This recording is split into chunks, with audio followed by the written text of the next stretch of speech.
Okay, gardeners have this incredible love affair with bamboo. I think the main reason for that is that it represents something different in the garden. It has this like really grassy, multi-leaf type texture to it. And if you're playing on textures in your garden design, then bamboo is a must-have because it does, you know, some great things in specimen plants with these odd colors that bamboo comes in. It's great for hedges, and gardeners would love to have it in their garden. Now, the problem is bamboo has gotten a really bad name, probably deserved, and the problem is the rhizomes that come up and go into the neighbor's yard, and it's not a small space plant, let's put it that way. If you have lots of room, like I have lots of room here, there's a river here, and in that situation it's fantastic because it basically gives me a privacy wall. The water from the river is keeping it fed all the time. It's a win-win situation, and it won't grow into the river. So I've got an ideal situation. So what happens is people are looking for a solution on how to control bamboo. And that solution is twofold in my opinion.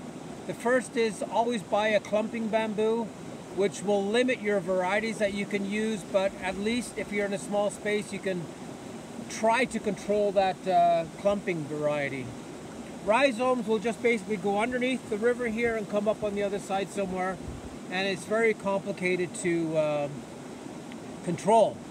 Okay, so let's say you have the problem, you actually have bamboo, it's causing you a bit of grief, and you want to get rid of it. So there is a little bit of a trick. It takes time, but at least you don't need to get an excavator or a backhoe into your backyard to get rid of it. And you don't need to break your back. So what happens is every year, the new growth, these rhizomes that are here, will be twice as powerful as the mother plant. So they'll come out of the ground and go up higher.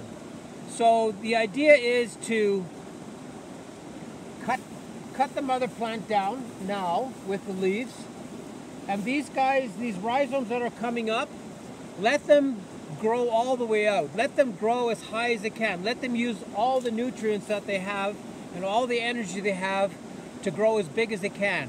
The moment these stems get to a point where they want to shoot out leaves, that's the moment you cut it. If you do that, let's say 3-4 times, the bamboo can't take it because it's spent all the energy sending up these 6-meter tall stalks that go up. If you cut it before it goes to leaf, it doesn't regain any energy from the sun. So what happens is the rhizomes will go up, you cut them, and all that energy that was spent comes from the ground itself, comes from the roots. It doesn't come from anywhere else.